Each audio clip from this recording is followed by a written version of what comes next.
Nu, mēs partijā arī uzskatām, ka, teiksim, Eiroparlamenta deputātiem būtu gana ar 2 termiņiem, ja, jo nav labi aizsēdēties nevienā darba vietā, to saprot arī biznesi, vai ne, nomainot vadību ik pēc, teiksim, 10 gadiem, vai ne, jo iestājas rutīna un tā.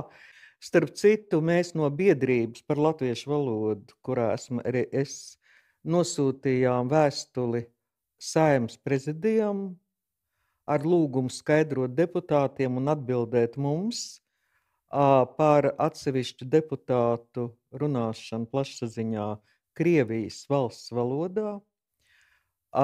Būtībā viņi to nedrīkst darīt, jo pirmkārt ir deputāta zvērests, ja, kurā tiek zvērēta uzticība valsts valodai.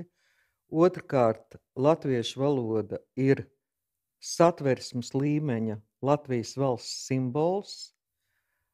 Treškārt, ik viens deputāts politiķis pārstāv Latvijas valsti Latvijas publiskajā telpā, un viņa vistiešākais pienākums ir runāt valsts valodā, jo mēs Latvijā, kas robežojas ar Krieviju, ar agresīvu valsti, vai ne, ar diezgan agresīviem valodas aģentiem, ja, kas ir katrs krieviski runājošais, ja, mēs nepilni 2 miljonu valodu, mēs nevaram cīnīties ar 285 miljonu runāto krievu valodu savā nelielajā teritorijā, vai ne? Mums ir jābūt ārkārtīgi stingriem valodas politikā.